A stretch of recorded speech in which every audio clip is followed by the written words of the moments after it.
All right, so I've already done this interview, and it's the same day. I'm just doing the intro now, but it's Ryan Moran, the owner of capitalism.com.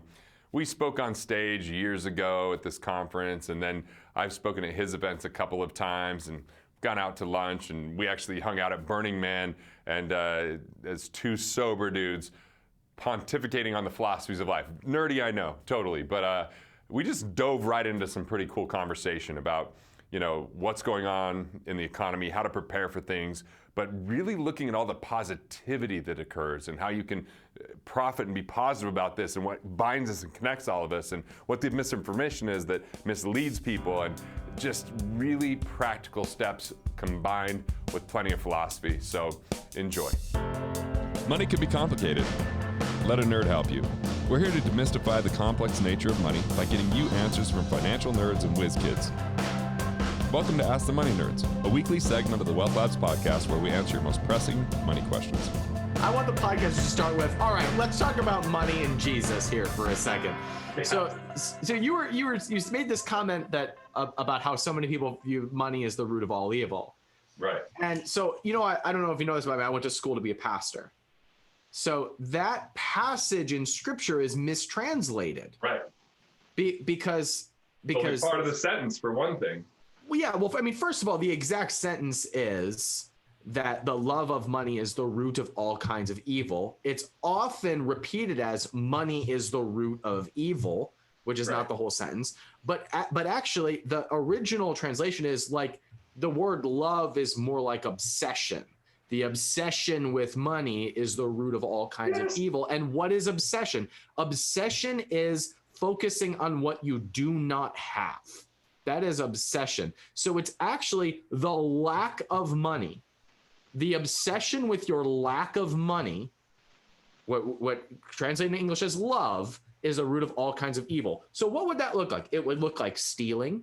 It would look like lying. It would look like trickery. It would look like thievery. That's what that sentence is about. It is the lack of money is the root of all kinds of evil. Boom, we're done. Capitalism for all the win. Great podcast today, Garrett. Dude, but isn't it amazing how people are confused about this? And if they're confused about it, even if it's subtle or subconscious, think of the irony. I want more money, but I think it's bad. I want to be a good person, but if I have more money, will I be a good person? What will people, it's like all of this confused dilemma, judgment, all because of misinformation. And what I find is that we discover misinformation when there's a dilemma. The dilemma is I'm damned if I do, damned if I don't, which means you're in a myth. It means there's a lie that you've been believing that's that premise or philosophy. So essentially, you have a lot of people that put money above all else because of their obsession with it. And therefore, they don't choose to be kind to other people, or they look to take more than they give. But when I look at money, like I was just about to tell you before we hit record, I took my two sons on a wilderness survival trip. So I told them we were going camping, and then their mom broke it to them that it was more survival. Like there were tears the first night. Like, Dad, isn't camping playing cards and talking at the fire? Why are we learning to forage off the land? Why are they talking about hypothermia? What do you mean? What is happening here? And what I learned most from that is 5 days of living off the land where my money meant nothing is so hard, bro. Like, it's amazing how efficient a tool money is and what I could buy with that, because I could leverage my skills and utilize other skills so I don't have to be good at a bunch of things but not great at anything. And dude, I think that for every American, if we just had to go live in the woods for 5 days, we would stop being complainers. Life would just be like, okay, I've got it a lot better than I thought. Yeah, well, one of my favorite stories from our friendship was we've been to Burning Man together. Yeah, and you've kind of been to Burning Man. You were like in Burning Man, but like where am I? You were very much like, what did I get myself into? What are you talking about? I go to Burning Man every year. Really? You were wearing you were just like wearing a t-shirt and yeah, okay, all right. So back up. So first of all, Garrett and Ryan. Yeah. Garrett and Ryan are the two sober people at Burning Man, right? And no, I don't dress up. And people make like I'm the one person who doesn't dress. That's my costume. I dress up as a normal person. I go comfortably. You had your Lululemon shirt on or something, you know. So we've been to Burning Man together. You fired me up so much that day, dude. I was like, so this is what happened. So you just said that money is the tool really to sustain work and service to one another and new opportunities for us to pursue. And at Burning Man, it's another example of where there is no marketplace. There's no spending of money. And it works because it's 6 days long. 6 days, yes. Right? And there's tons of entitlement underneath that. So much entitlement. Yeah. So there was somebody who came up to me and they found out that I run capitalism.com. And we had a very pleasant conversation, a very respectful conversation. But this person said, I think we can do better than capitalism. And I was like, oh, tell me more. And he said, well, just look around us. I mean, there's nothing being traded or bought and sold here, and it seems to get along just fine. And I said, that's an interesting point. Let me ask you a question.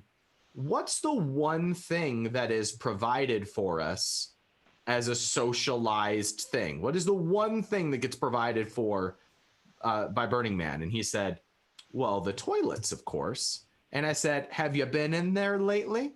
When was the last time you cleaned them? And he said, I now see your point. Right. My wife goes with a sheepy so she can stand to pee with the sheepy device because they're so disgusting. Yeah. So, I mean, I like to say the purpose of money is to sustain service to one another. And when you're out in the wilderness, service is food or hunting on your behalf. When you're in the desert, it's a clean toilet or a glass of water, things that aren't available to you. That is the purpose of capitalism. That's the purpose of money. And when you understand that, you can go into service-based mode, which is creation mode, which is where you get fabulously rich.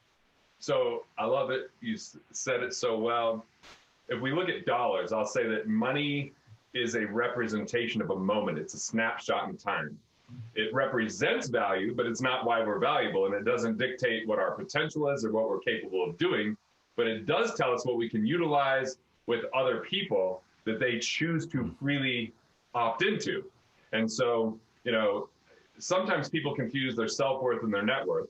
The reality is that money is a byproduct of value creation, and as we create more value, it means that we have to take care of ourselves, but then as we take care of others, we actually get paid for that. Some people skip the step of taking care of themselves, or they think they're just taking from others. And that's where capitalism gets a bad rap, when people think capitalism is about taking, not creating.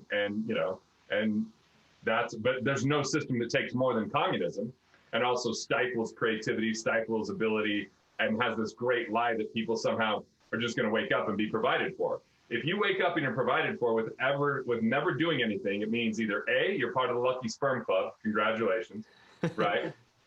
Or B, it means it was on the back of another human being that didn't choose it, but was forced into it. So when we say, hey, we want this human right provided for us of healthcare, that's a human right. Well, who's providing it, first off? And is it now that they have to be a slave to providing for your healthcare because you've chosen it as a right instead of as a privilege? Right. Yes. And this is where it gets mucky. And look, I get it. Sometimes people have this bleeding heart because we all should care about one another. That's the key to make this thing work. But when we force that upon someone and we force them to care and force them to do, they're thieves, essentially. Yeah. And what happens when you try to compel a doctor or a healthcare provider to perform a service? You get less willingness to perform a service. And so you have less providers. And what happens when you have less providers? The cost goes up. Yep. So the worst thing that we could do to make the costs go down is to make it, quote, free, to mandate it through government. You actually get the opposite result. Garrett, have you found a way to talk about the idea of the pie getting bigger rather than there being a fixed amount? Have you found language for this? Because I struggle with this when talking about it on capitalism.com. Bro, I was just telling you, I'm working on this play. And one of the very early scenes, I go, money and resources are not the same thing. Let me go back to that part of the play where I go, all right, I'm just going to read it because I'm coming into it. But yeah, I think this is it right here. We buy into the belief that resources are like pie. We got enough cherry pie for everyone in the room, except for Ryan takes 3 slices. That means the people over here aren't getting any pie. That's scarcity, a perspective I call the consumer condition, where people take more value than they create, and it's a trap. Because money and pie are definitely not the same thing. Even if there's a limited amount of money, they're putting it on screens as we speak, there's an unlimited number of times it can exchange hands. We use it to buy computers and clothes, food and shelter, entertainment like comedy and concerts. Basically, the more times money is exchanged, the more value is created. Unfortunately, in the consumer condition, people make irrational decisions, especially when it comes to their money. The irrational decisions reduce value and destroy exchange. In other words, they do stupid stuff. So it goes on, but there's a whole 3 pages on this concept. Yeah. Well, so that's interesting. I never thought of that idea of when you consume pie, it's gone. It becomes poop.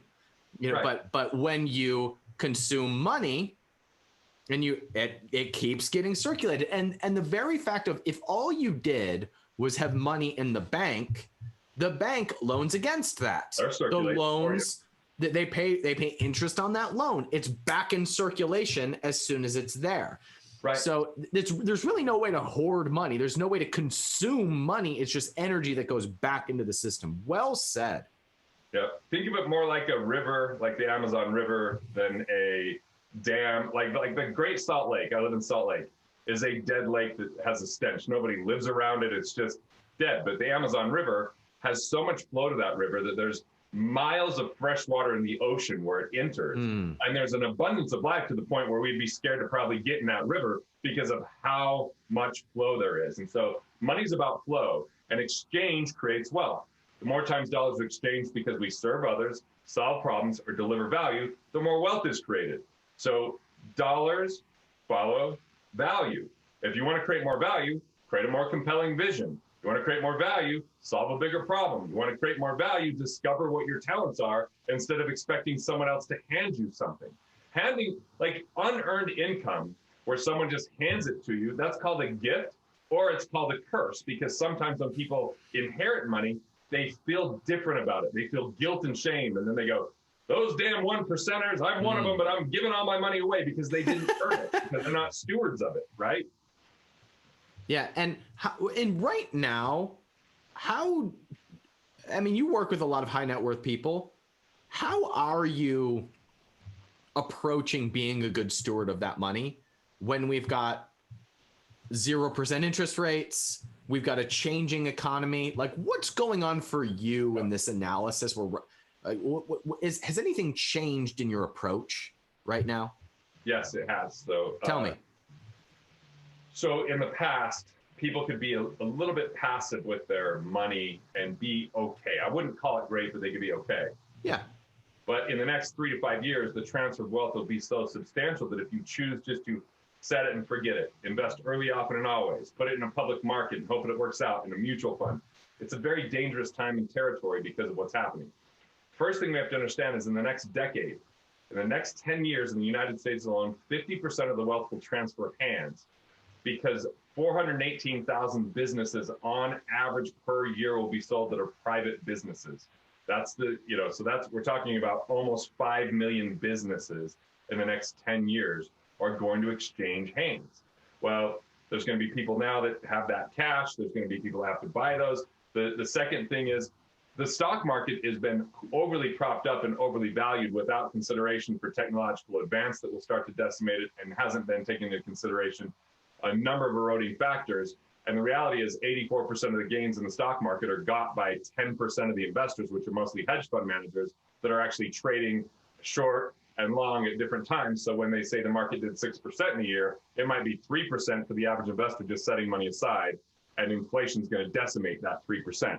Now we have to worry about deflation first and then inflation next. But if we just sit on money, it's going to be worth so much less. And there's more money in the economy, which will go back into the hands of people who are buying businesses, buying real estate, or doing intellectual property.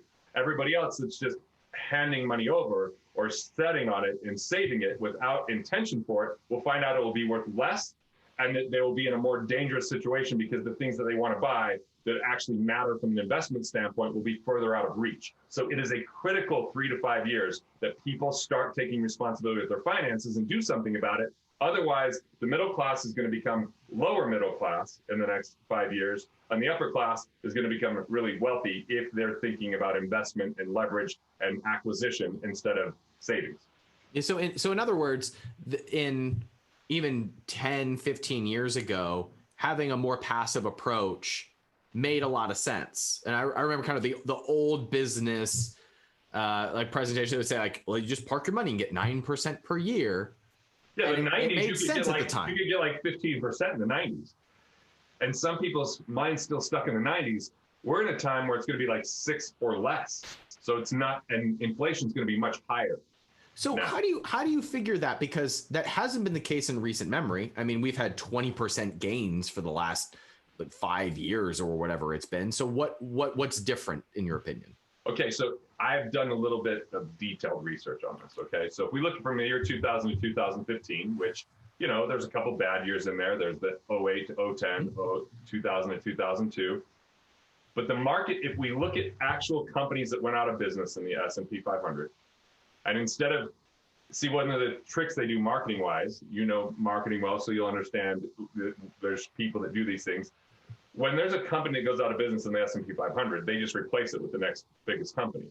Mm-hmm. If you lost money on that stock that went out forever, and yet they just replace it and say what the new returns are with the new company, not zeroing out your account. So your average return is inflated.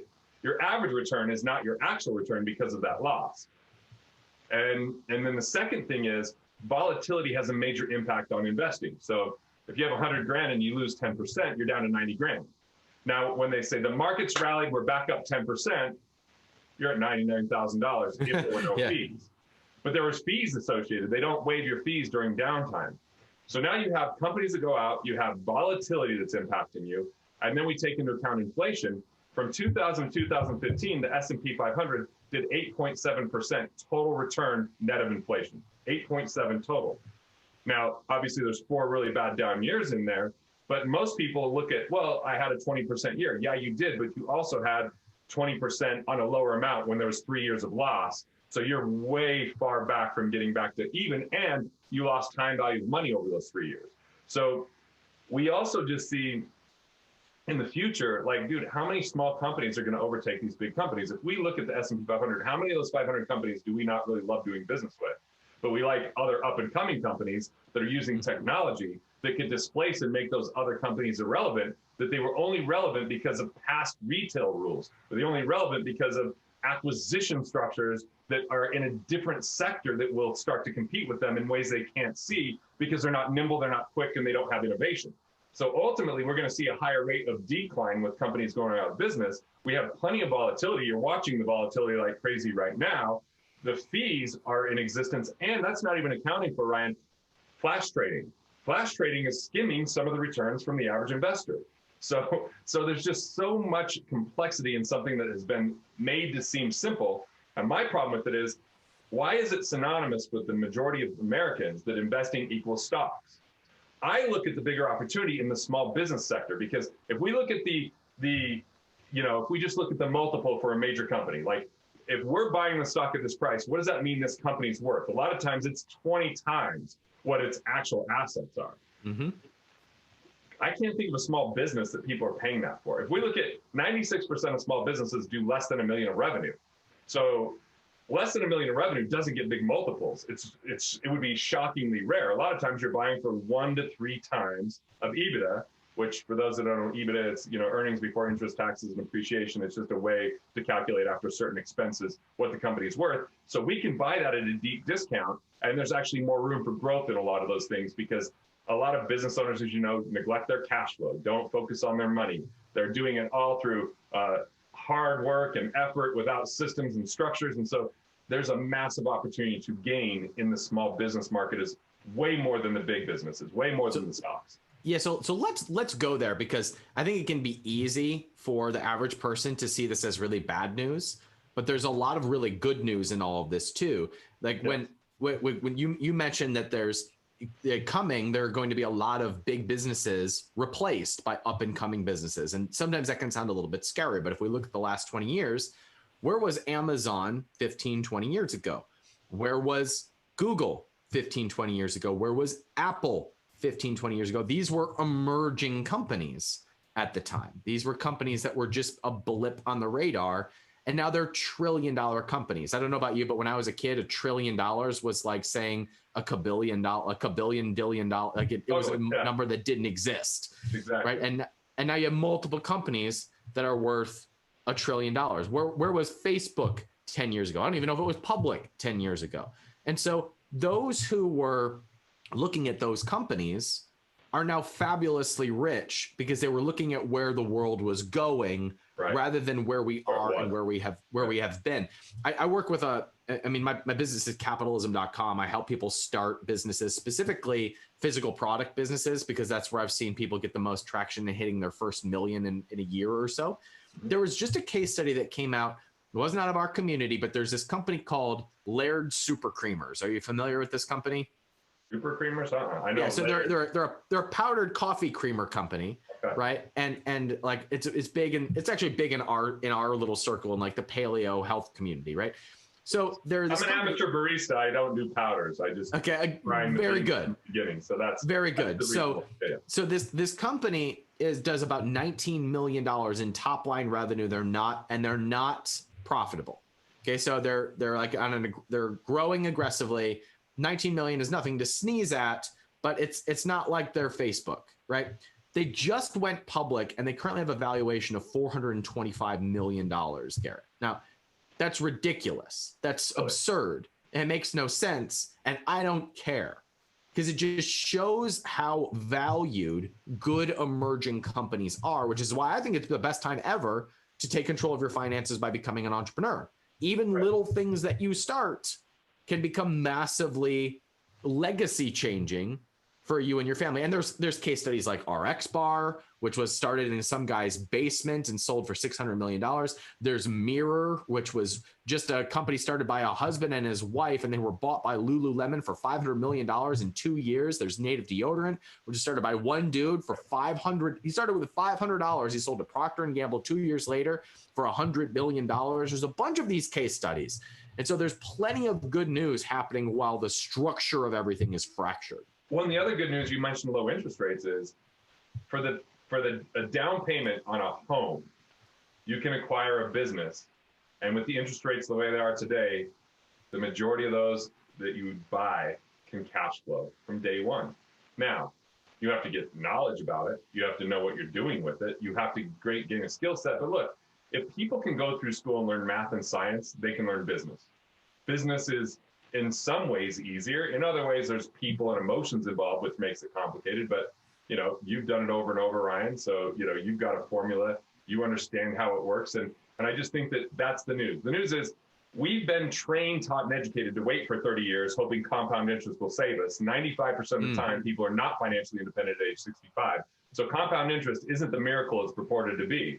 What is the miracle is cash flow and having entrepreneurship, because entrepreneurship comes with a lot of tax advantages and a lot of influence that you can do to have some degree of control over the outcome versus just hoping that it all works out. And so I think that it's a time for entrepreneurs to rise, because we have so many businesses coming onto the market, and there's so many things that can still be created or invented or dialed in. And Ryan, dude, when we were little babies, you and I were little babies, think about how much it took for someone to start a business versus now. The tools and infrastructure that exist that are near free or very inexpensive to help you to do something like that. I had someone that's a client that 2 years ago started a business on Amazon, struggling, does a call with my team. They're exiting for $3.5 million. Dude, they weren't even, I was just like, wow. And then they're like, hey, do you want one of these things for free? Thanks for all your help. And I was like, dude, it's crazy, because it's just amazing how short of a turnaround that was. And it was a mom that just was now, okay, my kids are out of the house, what am I going to do? And start a business. And within 3 years from the time it was started, is selling it for $3.5 million. I mean, that's pretty phenomenal. That's an exciting time to be alive. The bad news is we can't just sit around and hope someone's going to come save us, because government can't save you. Amen. Corporations won't save you, and effort isn't enough. It's time to leverage intelligence and add more value, and entrepreneurship's a beautiful vehicle. The number one thing that helps you to drive value and dollars follow value comes down to who you are when you're at your best. How do you figure it out? How do you uncover it and discover it? There's some great resources if you follow the links here.